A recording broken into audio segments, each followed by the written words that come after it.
pedra, faço samba por amor.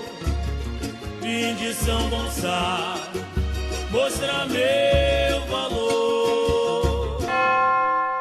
Menino, maluquinho pela idade, do cinema até tema, louca é toda criança. Ninjinski, bailarino incomparável, com certeza incurável na loucura pela dança. Tão louco, tão louco. Tão louco quanto o bispo do Rosário fez do mundo inventário para doar ao Criador. Eu vi sair de um pavilhão em São Gonçalo. Loucuras vinda de imaginários, tão loucos quanto o que a gente já cantou. Eu canto, eu pinto, eu boto, Sapucaí a tela, Porto da Pedra, enlouqueça passarela. Oi, eu canto, eu pinto, eu boto, Sapucaí a tela, Porto da Pedra, enlouqueça passarela. E outra vez. É a partir desse samba da Porto da Pedra de 1997 que nós pensamos o episódio de hoje. Nem todos os que aqui estão são loucos, já digo. E nem todos que são loucos aqui estão. Hoje, na companhia de Júlia Balbi e Gustavo Barreto, vamos discutir o que é loucura. O que é a loucura?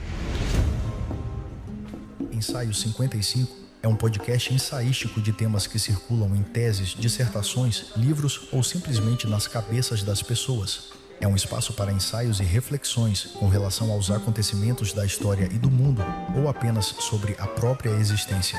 Ensaio 55, o podcast para ensaiar o futuro, onde as ideias ganham o seu pensamento. Eu sou Franco Nascimento e o ensaio vai começar.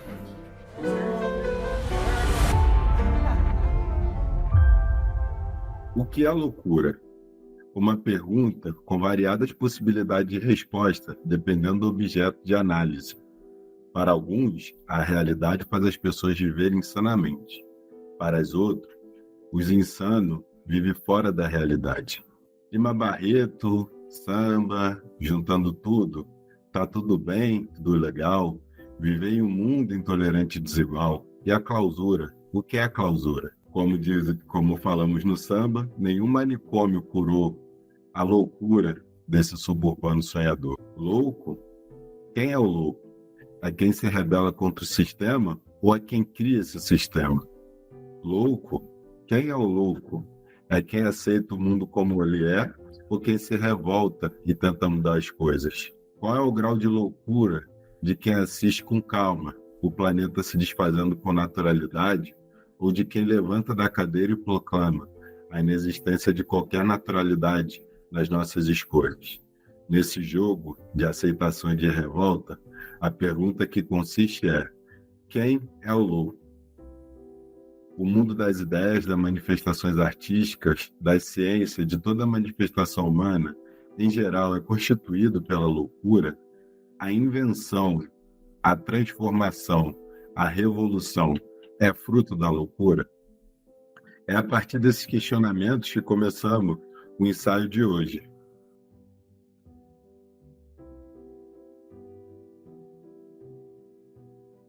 E a primeira pergunta que eu faço é: o que é loucura?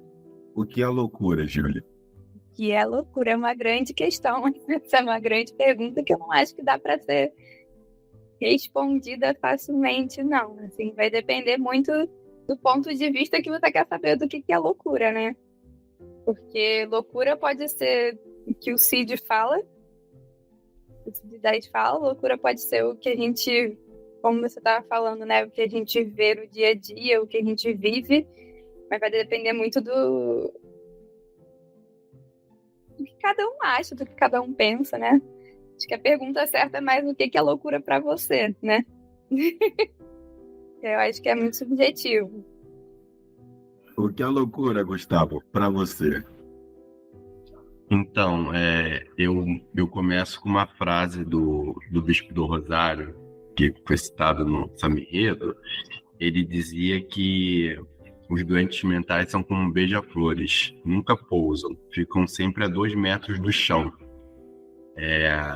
E isso nos faz pensar, ele que viveu inclusive na colônia Juliano Moreira, enfim, foi um lugar de extrema violência, e mesmo assim ele criou o que hoje tem um museu com o nome dele, né? Museu Bispo do Rosário, Arte Contemporânea.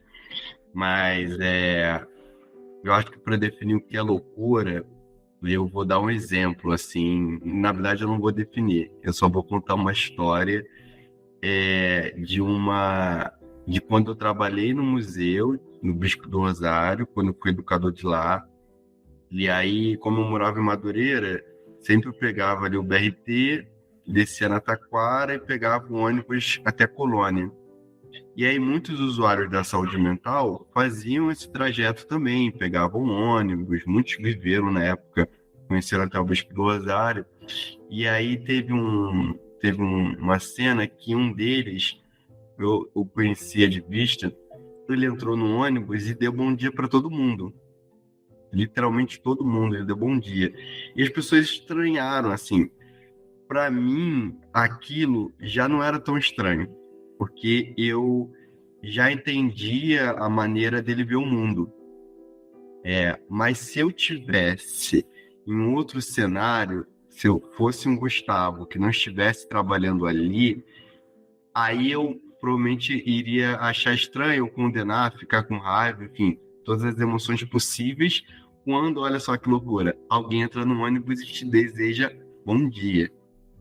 Então, assim, eu acho que não começo definindo, enfim, claro que tem as definições no sentido da dor, assim, né, que as pessoas são acometidas, mas eu começo com a frase do bispo e com essa história, assim, começo com essa definição que fica a critério de quem ouve ambas as histórias.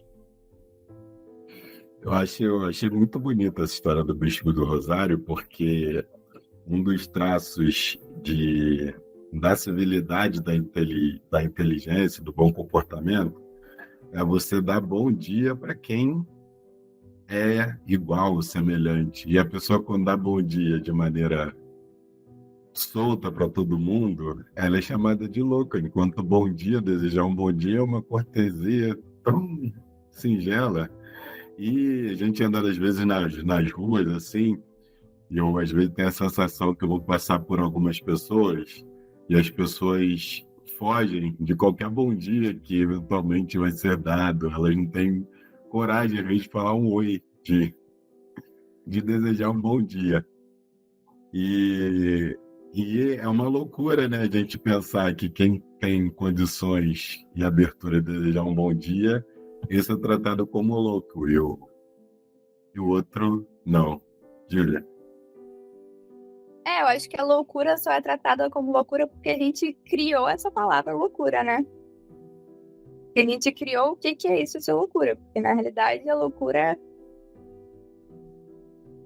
é o que tá fora da sociedade, teoricamente, né? E aí entra bastante o que vocês falaram, né? Que é o que tá fora do que é comum na sociedade, que é dar bom dia, né? Que teoricamente seria uma coisa minimamente, sei lá, normal para algumas pessoas, para outras não. E é isso, assim, fala, Gustavo. Não, fiquei pensando assim nesse termo geral de como é contraditório a nossa formação na escola mesmo, né? Porque tem essa coisa de ser... Tem uma coisa assim paradoxal, né? Tem uma coisa de ser educado com o próximo, mas também desconfiado, estranho, assim, né? Então você tem que ser educado até certa medida, mas você tem que desconfiar de quem você não conhece. E esse termo loucura no geral, enfim, eu sou formado em artes. Então tem uma questão assim, não para além do que se possa pensar sobre o que é o curso de arte, coisa e tal, mas no sentido assim até de optar em fazer a graduação em artes. É visto assim, poxa, que loucura, é uma expressão quase que imediata, assim, nossa, que loucura, tu vai fazer isso? Ou quando alguém abandona uma graduação dita segura, que hoje até vejo tenho dificuldade de escolher assim qual é a graduação hoje que você tem uma noção de segurança, mas aí o campo assim do subjetivo é sempre visto como arriscado.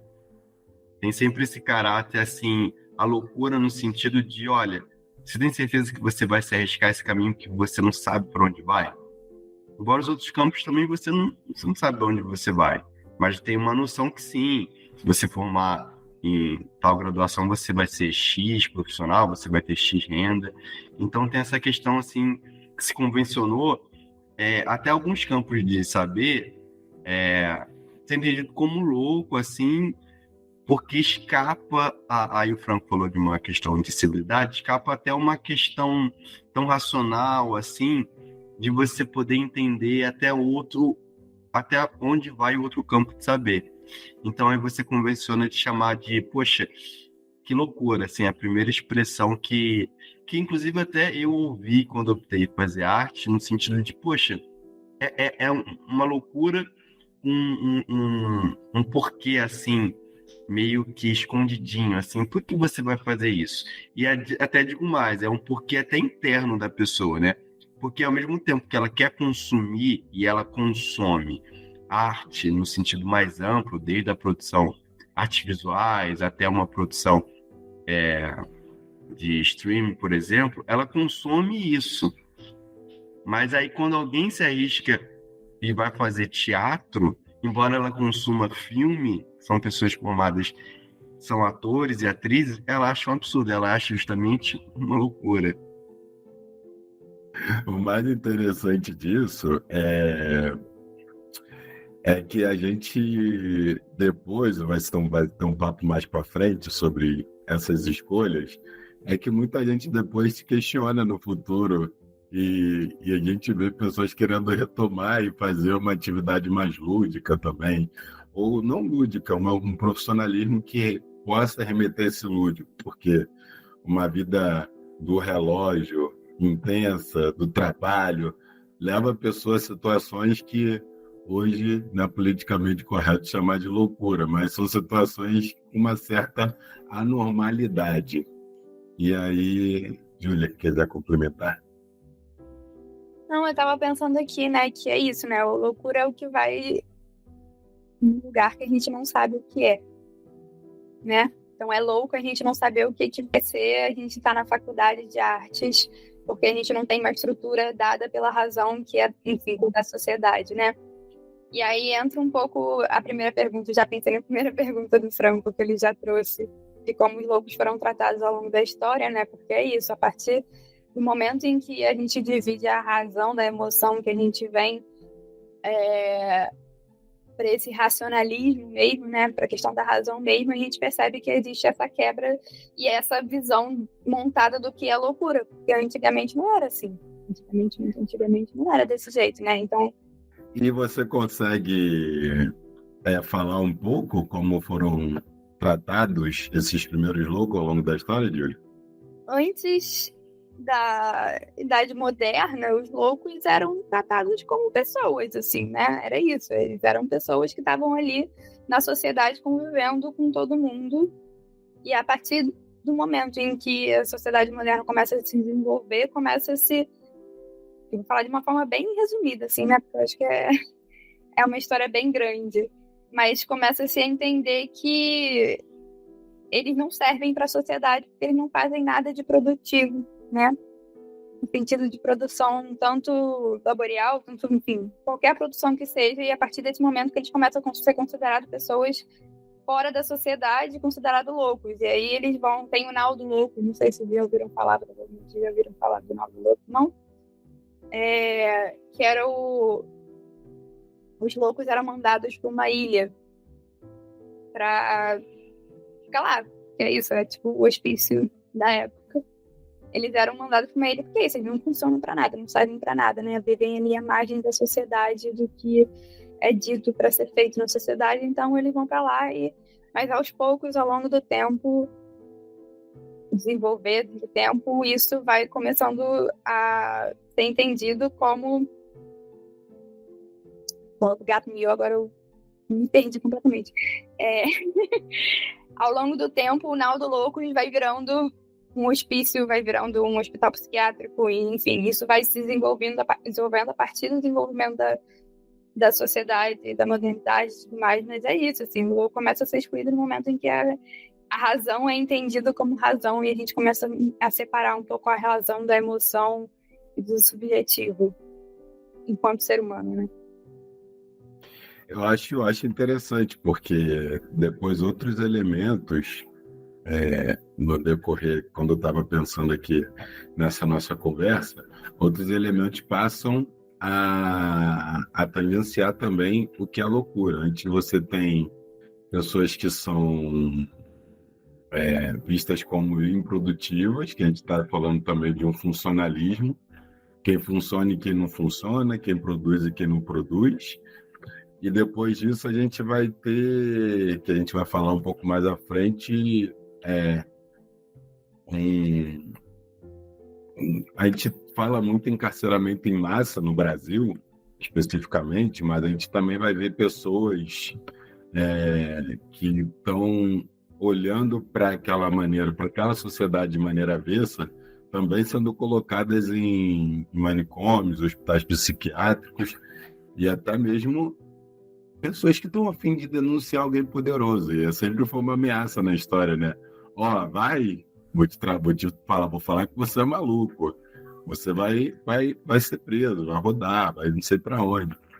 E é engraçado. Acho que a gente vai voltar muito nessa discussão que está sendo trazida aqui, porque eu acho que isso vai circular um pouco em torno do episódio. Gustavo? Eu queria comentar duas coisas, assim. Puxando dessa pergunta, como os loucos foram tratados ao longo da história, né, por meio das instituições da sociedade, que a Júlia trouxe, né, essa coisa de uma ilha, no sentido literal, porque tem a ver com a colônia Juliano Moreira, né? A colônia Juliano Moreira, onde o Bispo do Rosário, que foi um artista, mas também foi interno de lá, ela hoje, né?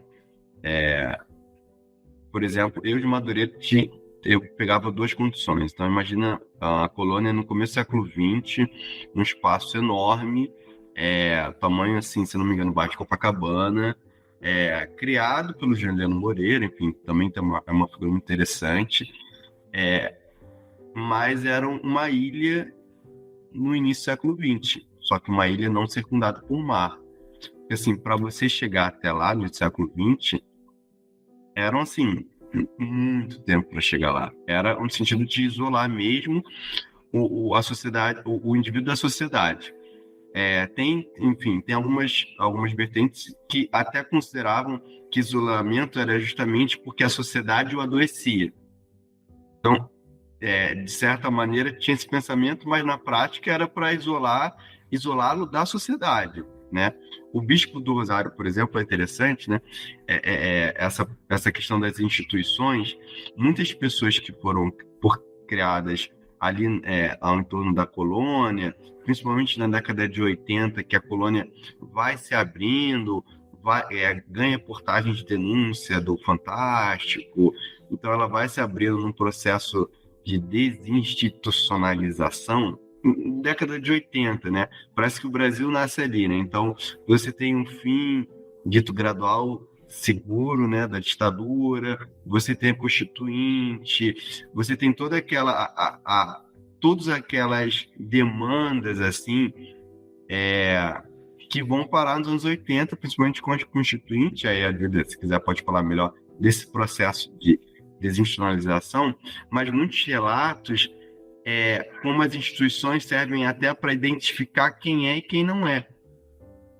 No sentido assim, talvez vou exemplificar, os pacientes tinham que usar um uniforme azul. Na colônia de Juliano Moreira, o Bispo do Rosário, inclusive, faz vários trabalhos em que ele pega o uniforme, ele tira o fio azul do uniforme e vai compondo objetos, né? Porque ele tinha que apresentar isso ao Criador quando no dia do juízo final, enfim. Claro que tem uma questão, eu abro várias caixinhas, assim, né? Claro que tem uma questão de de não romantizar a questão da loucura, né? Entender que as questões do sofrimento do indivíduo, mas também nem tanto ao céu, nem tanto ao mar. Eu digo isso porque na colônia a gente recebia muitas visitas de grupos de estudantes de psicologia, estudantes de enfermagem, inclusive profissionais da própria colônia que atuavam nas universidades ali do entorno. Teve uma vez que eu estava fazendo uma visita e apareceu uma enfermeira que se identificou enquanto enfermeira da época do bispo. E ela interrompeu a minha visita, tudo bem, enfim, estava fazendo tudo bem interromper, mas ela interrompeu de uma maneira até muito violenta, no sentido assim, ela falou, vocês romantizam muito ele. Ele falava que quem entrasse na sala dele, ele ia matar. E aí, isso num grupo assim, de estudantes, eu acho que de enfermagem ou psicologia, e aí eu respondi assim, olha, eu pelo menos não romantizo, acredito que o museu também não faça, mas tem uma questão que não dá para ser anjo no inferno.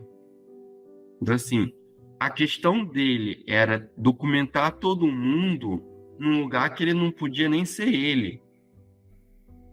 Entendeu? Claro que é um desafio, mas aí aquilo dali tem um caráter que hoje a gente chama de arte contemporânea. Então, assim, as instituições também servem para identificar o louco perante a sociedade para ela se acalmar. Até para ela falar assim, pô, eu sou louco ou não? Quem que é o louco? Eu não consigo identificar. Então, por exemplo, quando eles fugiam, eles tinham um uniforme azul. Então, era facilmente identificável, ali, o louco da colônia. Mas se eles tiram o uniforme, o bispo do Rosário, por exemplo, passou 50 anos na colônia, mas não foram 50 anos ininterruptos. Ele sai da colônia, uma vez ele consegue fugir, e aí ele consegue fugir, ele vira segurança de um senador, isso já depois da colônia, de um tempo da colônia. Ele ganha trabalhos, entendeu?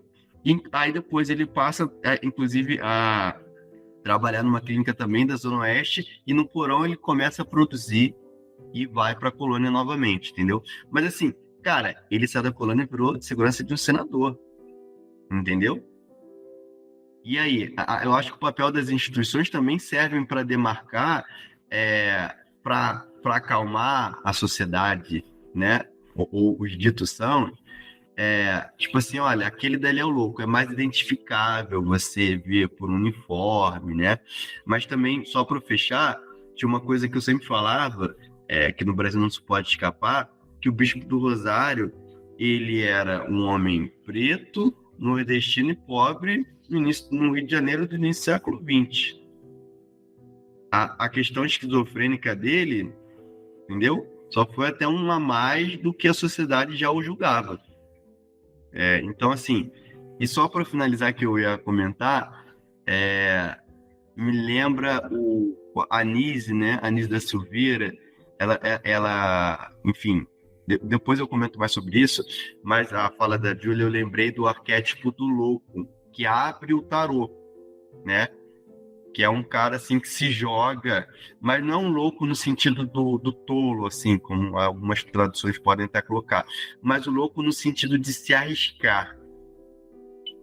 E aí a gente volta à discussão anterior, assim, mas quem quer se arriscar hoje em dia, né? Embora que é contraditório, tá tudo tão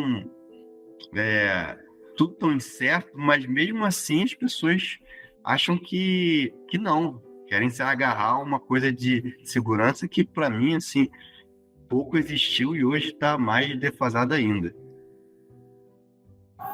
Júlia, completo. Muita coisa.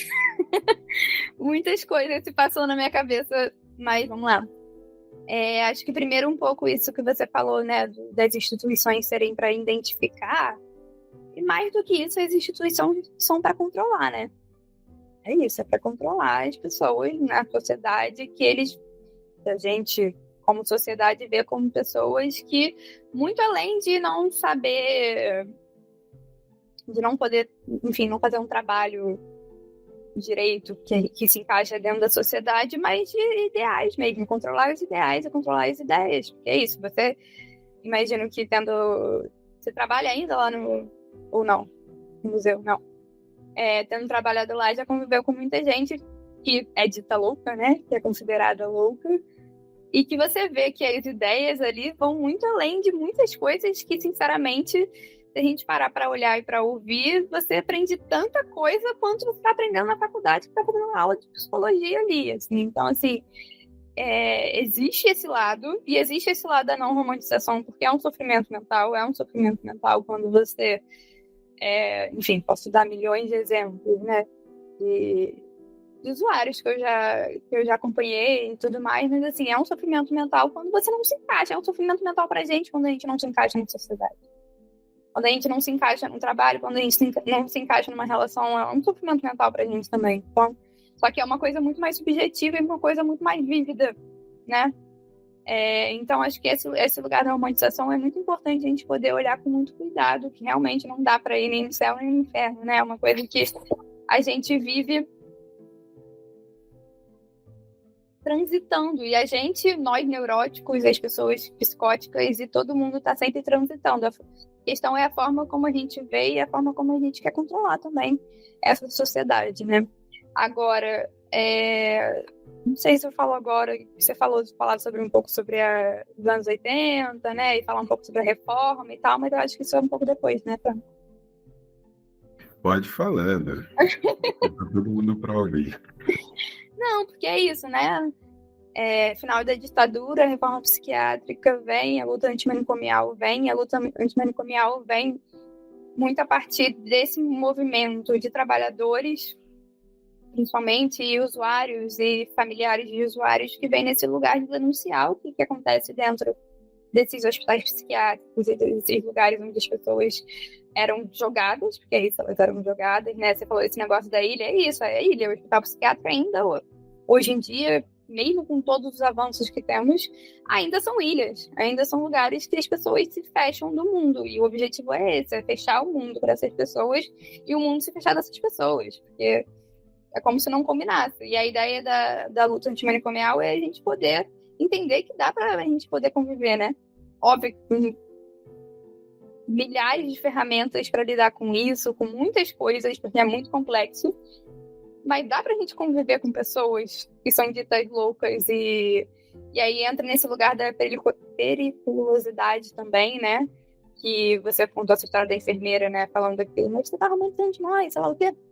E é isso, assim, as pessoas têm também na cabeça que a pessoa louca é perigosa, né? Uma pessoa que você vê na rua que tá falando sozinha, aí já tem que ter medo. E não é, na realidade não é, né? Mas é a forma como isso foi construído dentro do nosso imaginário.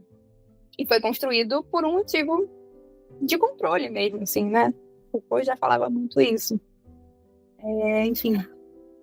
Eu acho interessante esse debate. Uma vez eu estava assistindo uma série chamada Headshed, que é de uma enfermeira que está num hospital psiquiátrico. E aí tinha muito aqueles tratamentos de, não sei se pode chamar de behaviorista ou de punitivista, que as pessoas, por exemplo, tinha um caso de um tratamento que era uma mulher sentindo atração por outras mulheres. Aí sempre botavam ela numa banheira com água fervendo para que ela não sentisse aquele prazer, ou davam um tratamento de mais choque ainda para que ela não sentisse aquele prazer. Então, tu tem uma série de controles assim no início de questões que você vai querer abolir da sociedade, de questões consideradas não normativas, né? E assim, na vida privada tem um monte de gente que está fazendo, poderosa, que está fazendo, e essas pessoas não são punidas. Então você tem uma instituição até para amedrontar as outras. E como a surdina serve como um ambiente político de controle dessas pessoas. Tem uma outra questão que eu achei super interessante, que é essa coisa de falar que vai matar alguém dentro de uma sala. Quantas pessoas falam que vão matar umas às outras, piram, surtam, e não são necessariamente chamadas de loucas? Nenhuma falha em oposição à experiência da enfermeira na época ali. Mas eu acho que é um ponto interessante, porque história do Brasil, uma vez a gente fez um projeto das placas, tinha o Garcia Dávila, que é nome de rua, o cara abria ser humano escravizadas no meio, viva, sabe? Tem experimentos da medicina que eram atitudes acobertadas, assim. Acobertadas, esses personagens históricos, por serem tão poderosos, eles não são tratados como loucos, eles são tratados como heróis da nação. Então, as instituições passam a ser um instrumento de poder e de filtrar quem vai virar nome de rua, quem vai virar herói e quem a gente vai manter trancafiado. Eu não estou falando que nenhum tratamento deve ser feito longe de mim. O que eu estou falando é esse poder de filtragem, de dominação. Gustavo? Eu lembrei da Anísia da Silveira, né? Ela começa o projeto dela, do Ateliê do Gente Dentro, salvo engano, em 1946. Muitos artistas modernos brasileiros frequentam o ateliê e alguns até trabalharam lá, inclusive uns que davam aula no MAN. Então, assim, é muito interessante como ali da década de 50, que a gente chama de arte concreta, coisa e tal, tem muita essa ligação, muitos artistas, Abraham Palatinic, o Ivan Serpa, que eram dos grandes nomes de cursos do MAN, que estava começando, inclusive, o MAN também, década de 50, de cursos sobre arte, cursos para crianças, enfim. Eles conviviam no ateliê da Nise e tinha uma troca. E aí a palavra realmente é troca. Com os pintores. Enfim, se você faz uma pesquisa rápida, né? Emílio de Barros. Assim, são pinturas... se você tira o rótulo do nome ou da história, você tem um aspecto formal da pintura, que é um aspecto, enfim, que poderia ser produzido por um artista modernista sem histórico de questão de saúde mental.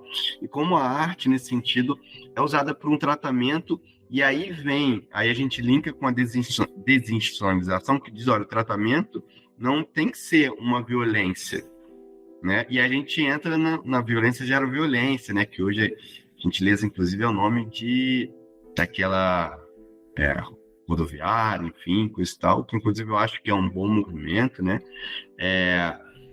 Mas tem essa questão você comentou, Franco, desse pequeno / grande poder dos profissionais que eles estão.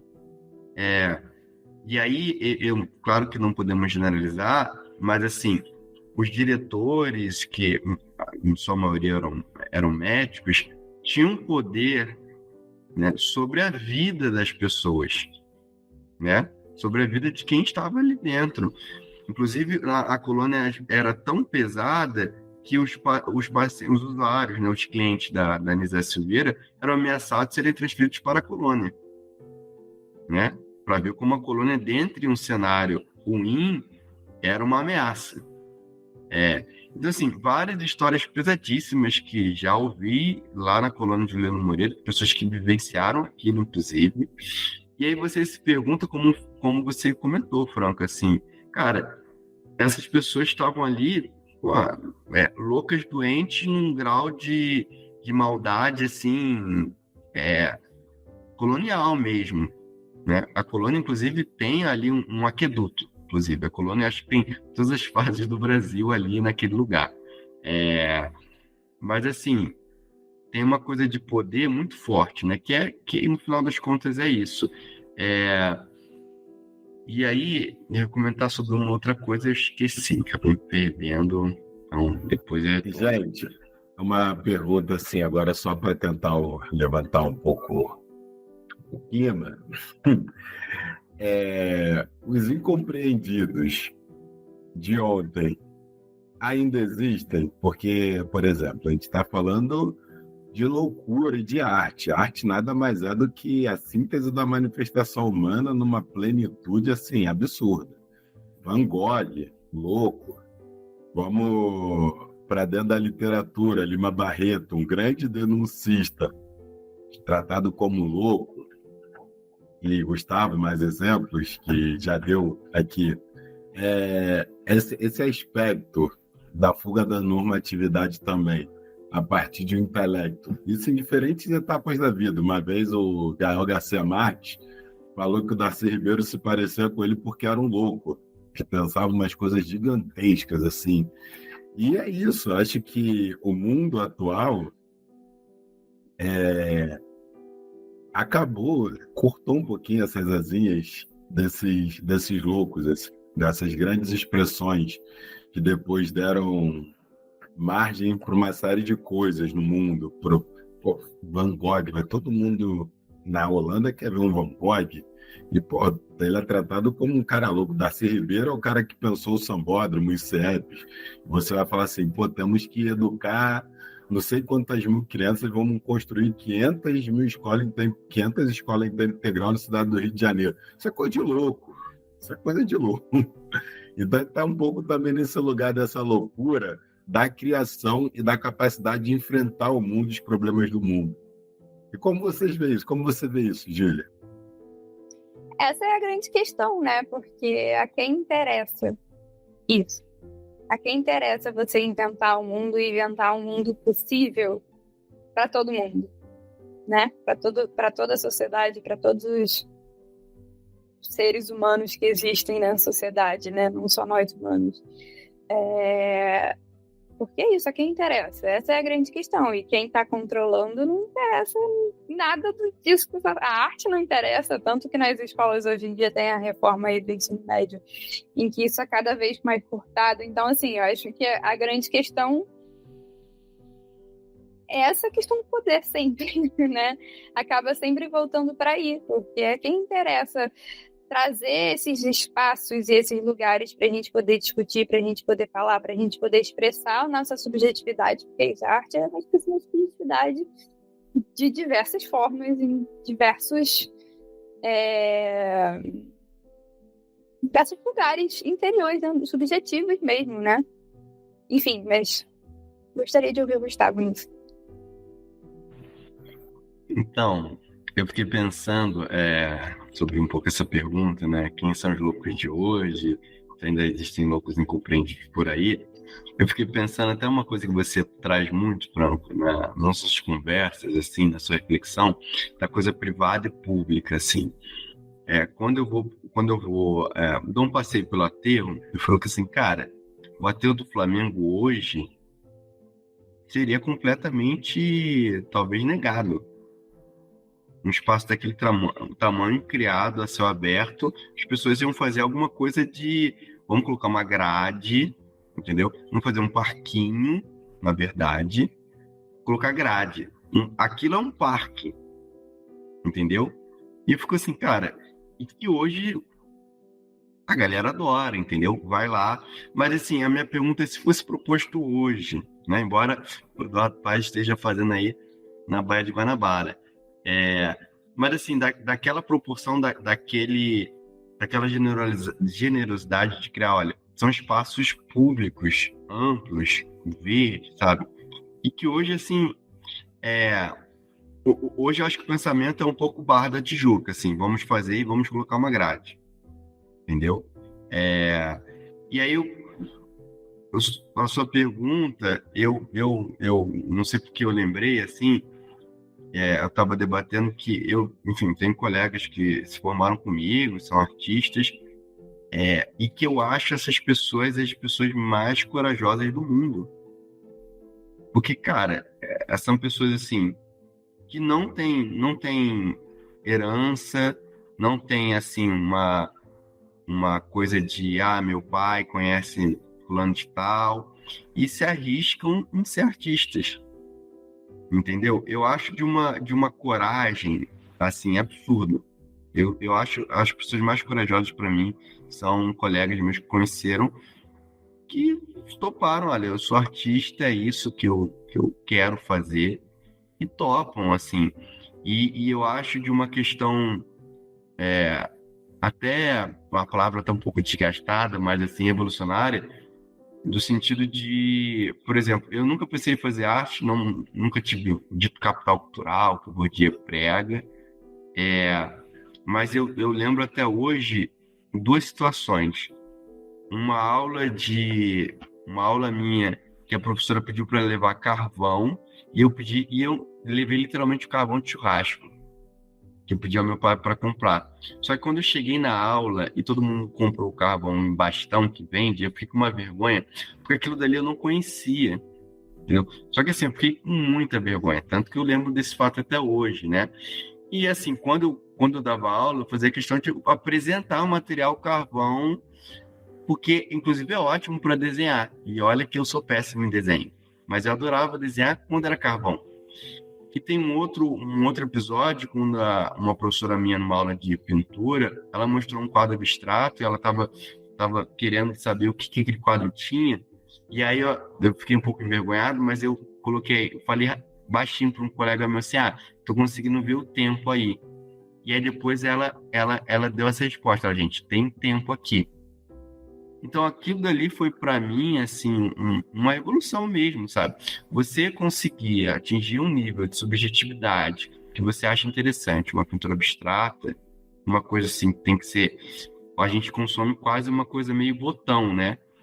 Quase uma coisa assim de brincar, né? Então assim, tem esse quadrado, então você vai pegar a peça, tem que encaixar no quadrado. É assim que você consome, é assim que você tem que consumir. E não é assim. O negócio que não é assim. Então, assim, sim, há muitos incompreendidos e que pessoas usufruem das obras dos incompreendidos E aí a pergunta assim, o que a gente está deixando, o que a gente não poderia fazer hoje, sabe? Por conta de, infelizmente, de poucas pessoas que têm poder, mas que tá uma situação assim que eles estão impedindo qualquer chance de escape, assim, né? Mas é isso, assim, a possibilidade sempre houve, assim, para não ficar tão, ai meu Deus, assim, coisa e tal. Sempre haverá, né? É um pouco a nossa história, assim, sem romantizar, eu falo isso. É um pouco a nossa história também.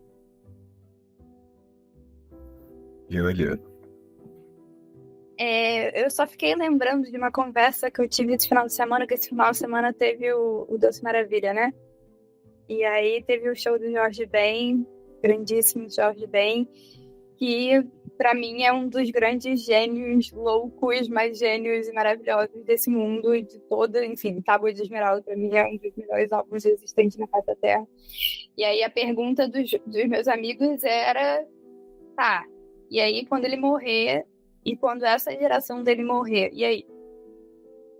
Como é que vai ser? A gente vai estar sempre voltando para trás ou vão aparecer pessoas que chegam aos pés, né, dessa criação maravilhosa, dessas criações maravilhosas e tal? E a real é que sim, né? Que chegam, mas eu acho que a forma como a gente acessa o que é feito não existe praticamente, né? Porque a gente não tem acesso ao que é criado. Óbvio que a gente tem, né? A rede social acaba democratizando um pouco mais, mas nem mais ou menos. Mas como é que a gente acessa? E dá para acessar, porque é isso, é você pegar um papel com um carvão e dar na mão de uma pessoa, de uma criança, de um adolescente, de um adulto, e botar ele para desenhar e botar a expressão dele ali. A expressão das pessoas ali, da subjetividade, é maior do que qualquer outra coisa. Então existe essa brecha, né? O problema é como é que a gente acessa essa brecha.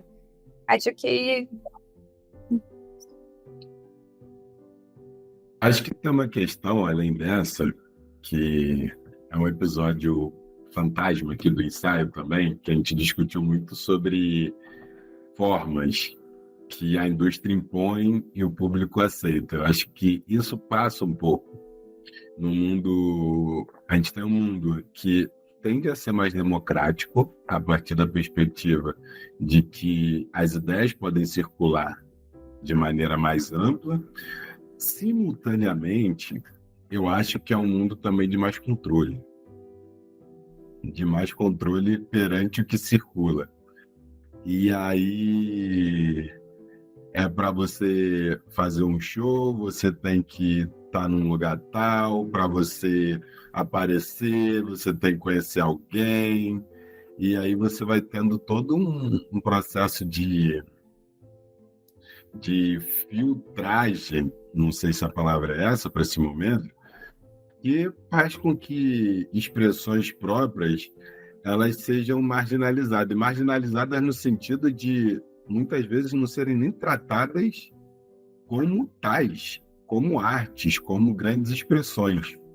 E no final de contas, as pessoas são lá, ó o louco achando que faz qualquer arte, ó o louco fazendo isso, ó o louco fazendo aquilo.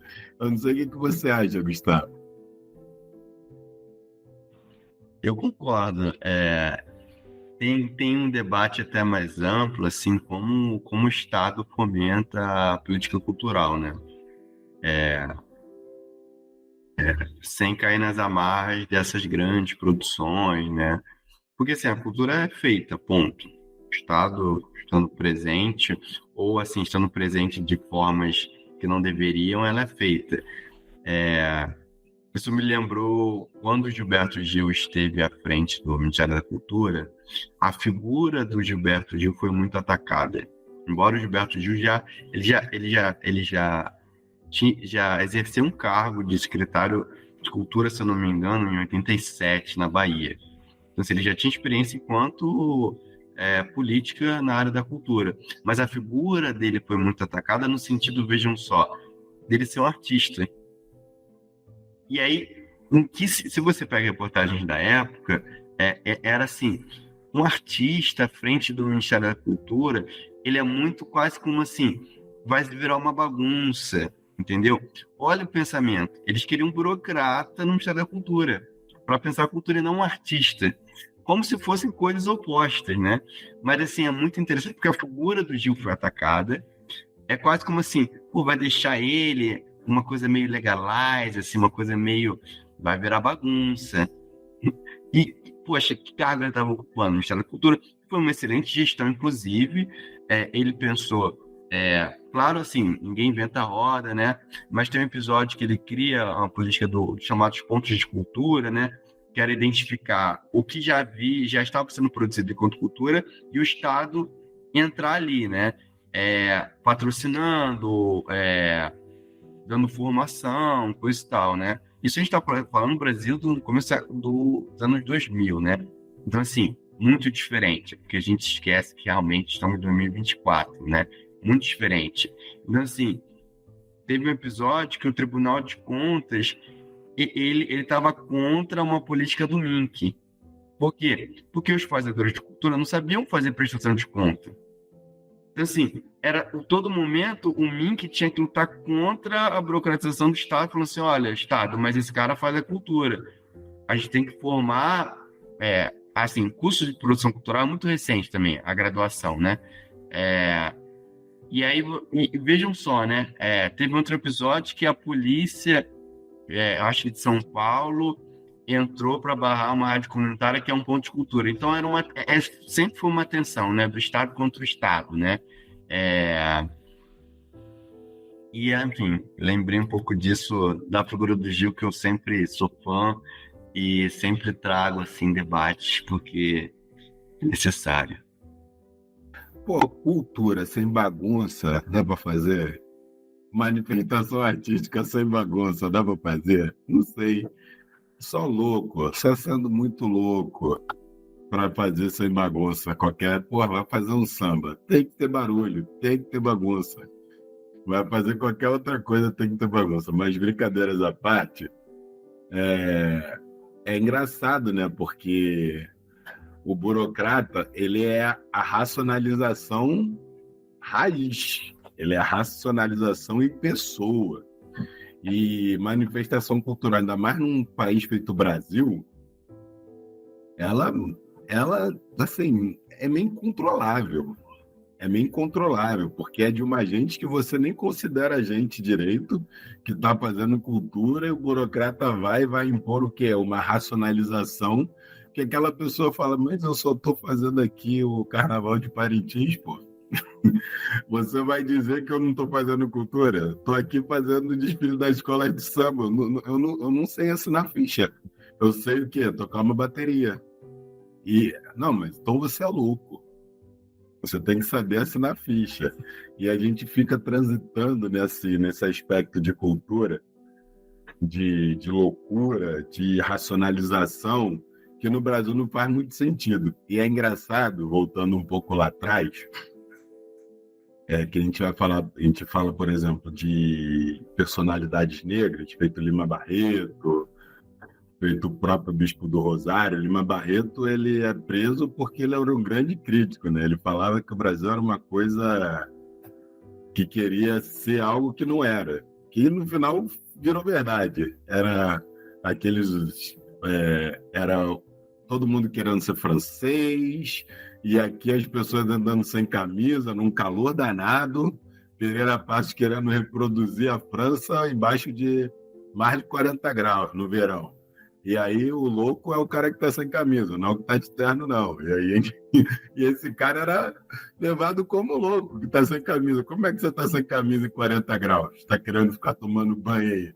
Você tem que estar de terno. E aí tem toda essa questão que o Darcy Ribeiro, inclusive, vai falar depois dos vadios, da vadiagem, dos vagabundos também, que ele vai falar assim, porra, que queria até entrar no próximo tópico também com isso, que ele vai falar assim, que os negros alforriados, eles não queriam mais trabalhar para uma outra pessoa branca.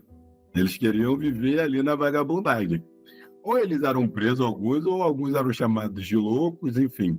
E aí, a loucura tá num cara que está se rebelando contra um trabalho compulsório do passado, que ele não quer aceitar mais aquela condição, e ele passa a ser louco porque ele tem que estar integrado à sociedade. Então, essa lógica de integração, assim, que a gente está falando, que está também ancorada numa racionalidade, você precisa de uma instituição de poder para definir quem é louco e quem não é, porque também é uma maneira de controle a essa estrutura social. Não estou falando aqui que não existem pessoas que precisam de tratamento. Não é isso que eu estou dizendo. O que eu estou querendo dizer é só que você tem estruturas de poder que vai prender críticos, que vai prender pessoas que estão desrespeitando simplesmente na sua existência aquele sistema, aquela sociedade, porque não pode andar sem camisa em 40 graus, tem que andar de terno e gravata. Então, é esse jogo que é o Brasil. E essa bagunça que é o Brasil, que é uma sociedade que está sendo pensada a partir do inverno europeu, mas que as pessoas estão vivendo no calor. E aí eles ficam fora do lugar. Óbvio que vão ficar fora do lugar.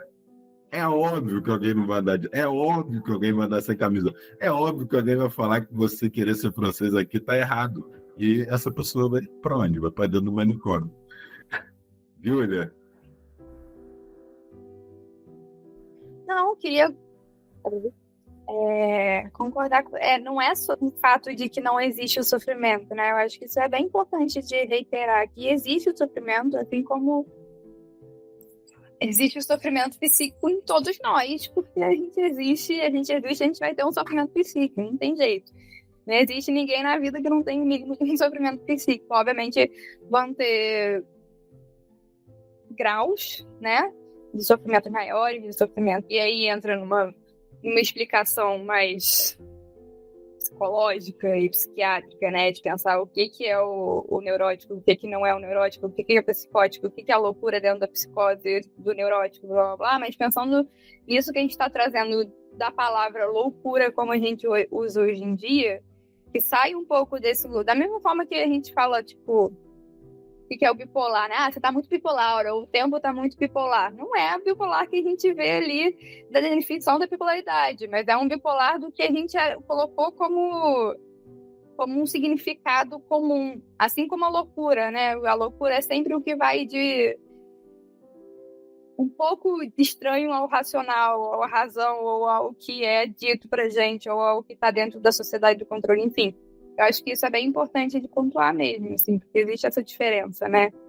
E o que a gente está trazendo aqui é um pouco dos dois pontos, das duas concepções da loucura mesmo, né? E do que é o ser louco na sociedade. Gustavo. Eu lembrei de algumas situações, né? Disso que você usou do exemplo do Darcy,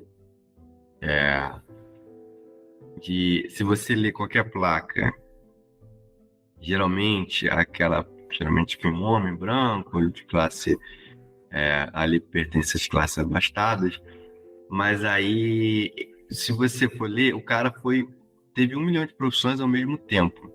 O cara foi procurador, professor, juiz, membro de clube literário. Aí tu se pergunta, com que tempo ele fazia tudo isso? Ele não fazia tudo aquilo. Porque ele tinha um tempo livre, entendeu?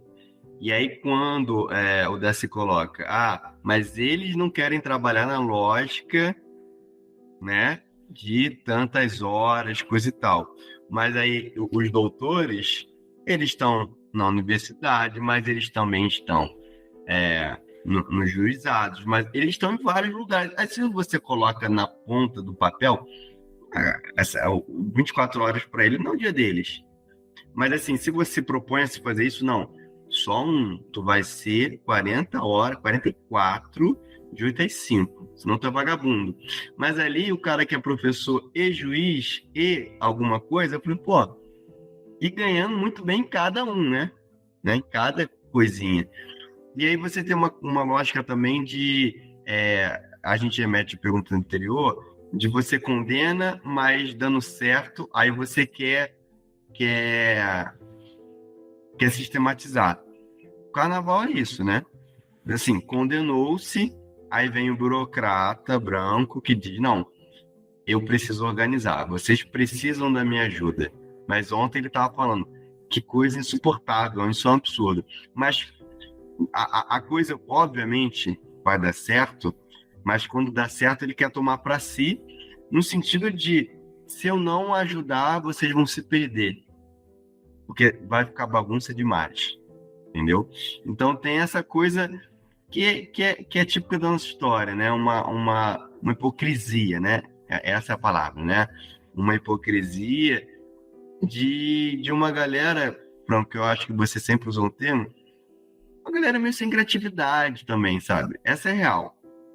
Tem uma galera ruim, não, uma galera ruim, com todos os acessos, produziram quase nada, entendeu? Em termos de cultura, se contentaram em reproduzir muito mal o que os europeus fizeram. Só que quando os europeus vêm para o Brasil, eles não querem ver uma reprodução ridícula do que eles fazem. Eles vão o Pierre Bourdieu vai ver manifestação do candomblé, entendeu? Eles não estão interessados num cara que quer ser um europeu. Estão interessados, assim, com todas as contradições, de fetiches e tal, mas estão interessados em conhecer o que ele está produzindo, não o que eles querem, uma cópia. E aí um outro paradoxo, né? Sempre lembro do Chico Xavier, porque, Chico Xavier ia o nome do programa, esqueci, Fogo não sei o quê, né? E em entrevista, em programas de televisão, né? O espiritismo sempre foi muito bem aceito no Brasil, né? Enfim, é a manifestação de espírito que já morreu e um cara escrevendo aquilo. Mas aí um terreiro de candomblé que você baixa um ancestral, maluco, absurdo, vamos fechar. Coisa do capeta, entendeu? Mas, o cara tá escrevendo ali, por quê? Alguém faleceu, tá escrevendo ali. Mas aí é outra manifestação. Aí entra a figura do burocrata. É o cara sentado na mesa escrevendo. Eu li uma vez que o ponto e a dança são outras formas de reza. E é exatamente isso, entendeu? São outras formas de reza. Só que o que ia para a televisão, enfim, não estou fazendo a crítica ao Chico Xavier. Mas é isso, assim, no final, são pessoas que já foram para outro plano e estão se comunicando de maneiras diferentes, de aspectos culturais diferentes, né? No final, é isso, né? Claro que envolve outras questões, principalmente raciais no Brasil, né? Júlio, eu queria te fazer uma pergunta, que eu quero que vai sair outra pergunta em cima dessa. Eu queria te perguntar se viver é duro. Viver é duro? Caralho! Viver muito bem ao mesmo tempo é muito bonito, né? Acho que esse espaço que a gente tem de criatividade, essas brechas que a gente tem, uma loucura do dia a dia que é viver dentro dessa sociedade capitalista, Porque a loucura é viver nessa sociedade capitalista, muito do que qualquer outra coisa, né? Mas viver é muito duro, mas ao mesmo tempo viver é muito bonito, justamente pelo fato da gente poder expressar essa subjetividade nossa, a gente ter espaços e lugares para expressar coisas dentro da gente, que é o pensamento, né? Eu acho que o pensamento é uma das coisas mais bonitas que a gente tem como ser humano, né? E da gente poder expressar isso, poder botar em palavras, em desenho, em arte, na música, enfim, botar isso no mundo, para mim já vale toda a dureza da vida no dia a dia. Eu fiz a pergunta e eu gostei muito da sua resposta, mas tinha um outro ponto que eu queria explorar, que era: a gente vive num mundo moderno, tecnológico, que cria diversos aparelhos de facilitação nas nossas vidas. Seja no Uber, seja no iFood, seja para paquerar, para ficar com alguém, que o frio da barriga meio que acabou para a maioria das pessoas. O frio da barriga acabou porque a gente optou por uma facilitação dos aplicativos.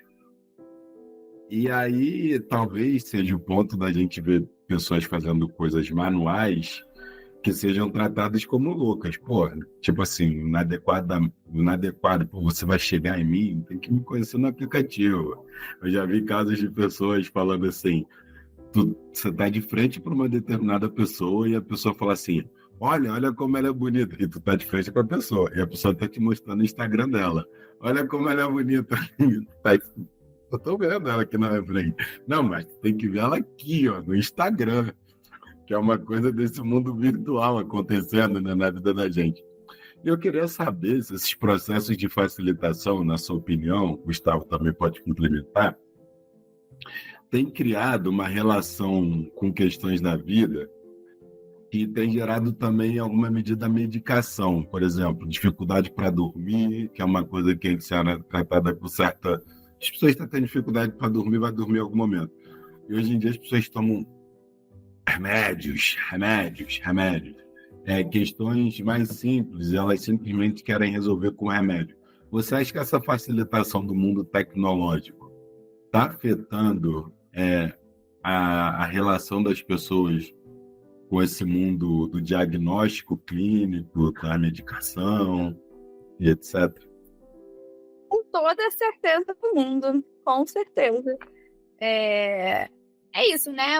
A partir do momento em que a medicina nasce e vai se desenvolvendo, cada vez mais a medicalização é uma forma também de controle, né? Se você parar para pensar, é uma forma de controle, de controlar os sujeitos, e aí entra essa questão tecnológica, que também é uma forma de controle, né? Assim como você falou antes. Da mesma forma que entra num lugar de democratização, que a gente pode jogar nossas ideias num lugar que é democrático, que a gente pode, qualquer um pode acessar, também é uma forma de controle. Então, com toda certeza do mundo, assim. E aí entra nesse lugar de... Eu acho muito louco. Muitas vezes eu, atendendo algumas pessoas, eu vejo que a vida, quando eu pergunto a vida é muito dura, né? A vida às vezes não dá muito espaço de criatividade para a gente poder sentir, entender o que a gente está sentindo e elaborar o que a gente está sentindo e poder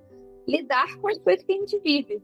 Eu acho que o fato de ter essas facilitações, né, da tecnologia, isso piora muito mais. E aí a medicalização também, né? Porque é muito mais fácil a gente estar sentindo angustiado e tomar um remédio porque está se sentindo angustiado e beleza, vamos lá, vamos beber. E isso faz...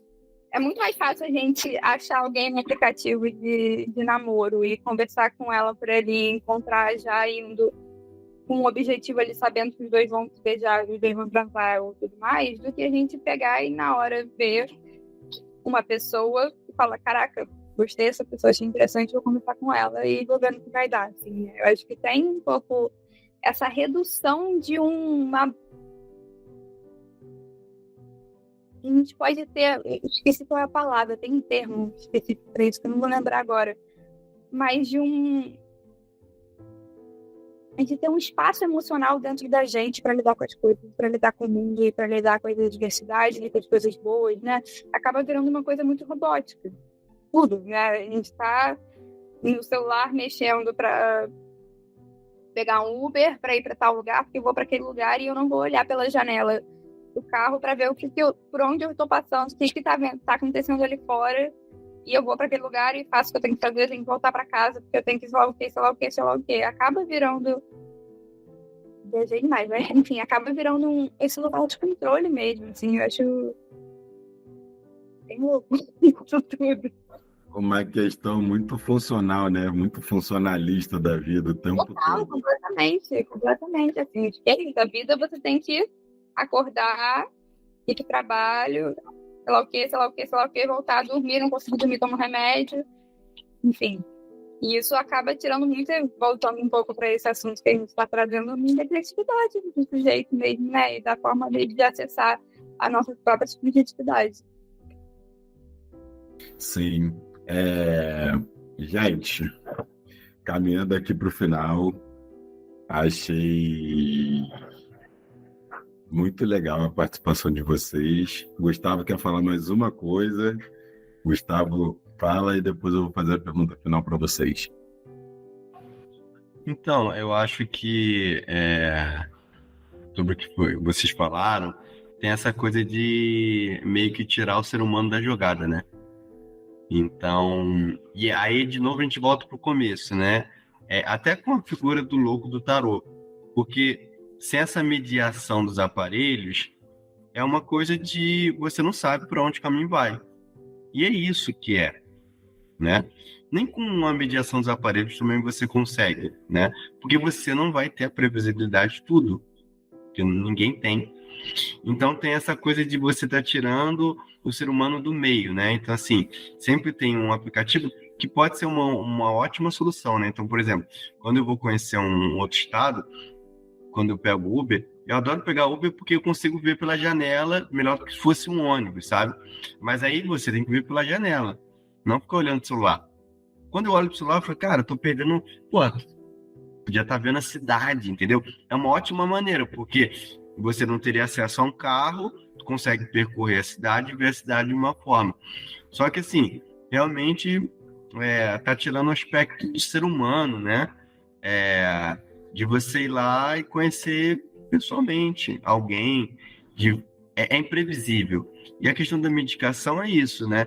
Tem casos que precisam, mas o investimento na clínica, né, da terapia, é muito difícil você ter, né? Porque falar é uma das coisas mais complicadas que existe, né? É uma coisa muito difícil, né? Você verbalizar o que você está sentindo. Porque a gente volta para as artes, volta para tudo. A subjetividade é sempre enclausurada. E aí, de novo, vem o paradoxo, porque o mundo corporativo coloca lá, seja um profissional criativo. Né? O mundo corporativo traz isso. Ele quer que você seja criativo, mas ele não desde a infância, ele não quer que você desenvolva a sua criatividade, né? Que é muito isso mesmo. A gente está no mundo que a gente está criando uma série de mecanismos que impede a criatividade. E até mesmo os exageros. Por exemplo, como diz o samba da Cor da Pedra, que fala, feito galante Dom Quixote, que a loucura idealista fez lutar até a morte. O idealismo, essas coisas apaixonadas, isso é uma coisa de louco. Isso é uma coisa de louco. Não pode, é coisa de louco. O lance da Maria Louca, que ficou achando que o Napoleão ia chegar, ia fazer acontecer. Coisa também de louco, de você imaginar o que pode acontecer por você e você expor aquilo no mundo. Embora não estou defendendo a Maria, mas eu acho que isso é um aspecto da manifestação humana. Eu queria fazer uma pergunta para a Giulia e para o Gustavo. Giulia, o que te deixa louca? Louco em que sentido? Qualquer sentido. Muitas coisas. Sentidos ruins e sentidos bons, né? pensando nesse sentido do dia a dia, entendeu? Que me deixa louca. Um show muito foda me deixa muito louca. Gustavo, um show foda. Gustavo, o que te deixa louco? Eu acho que quando eu não consigo escapar. Não sei se a palavra é escapar, inclusive, né? Porque senão você acha que o certo é onde você tá. Mas o que me deixa louco mesmo é essa mania das pessoas consumirem subjetividade sem aceitarem a formas de criação de subjetividade, entendeu? Me deixa louco, assim, no sentido de, olha, então passe seu tempo livre sem nada, entendeu? Passe seu tempo livre com uma planilha do Excel, entendeu? Aí eu quero ver, vai numa planilha do Excel, vai fórmula lá, brinca lá com a planilha do Excel. Se é isso que você prega, então consome o que tu prega, entendeu? Essa hipocrisia me deixa louco no sentido de raiva mesmo, assim. Fico puto, na verdade. Esse louco pra mim é no sentido de ficar puto com essa hipocrisia. Mas no sentido, eu fico louco no sentido de quando eu não posso me deixar levar por essa lógica, entendeu? Até porque olha só, eu sou formado em arte. Nunca imaginei, meu pai nunca imaginou. Olha que incrível também, sabe? Meu pai é vigilante, pô. Sou formado em arte. E aí, que bacana. E eu acho isso incrível. Entendeu? Meu pai também acha isso incrível. Mas assim, é isso. Quando as pessoas acham que um caminho já é datado, assim, ou que há um caminho a ser seguido. Não há, entendeu? Exagero, você usou essa palavra. Vamos exagerar, porque é isso, cara. Vamos exagerar. O que me deixa louco é o Flamengo. O Flamengo me deixa louco. Altas Gente, loucuras. muito obrigado, Júlia, Gustavo. Muito obrigado pela participação de vocês e pelo episódio de hoje. E, eventualmente, vou chamar vocês para novas conversas e novos debates. Estamos aqui encerrando mais um Ensaio 55. Um abraço a todos e boa noite, boa tarde e bom dia. De trás para frente vai ficar todo mundo louco.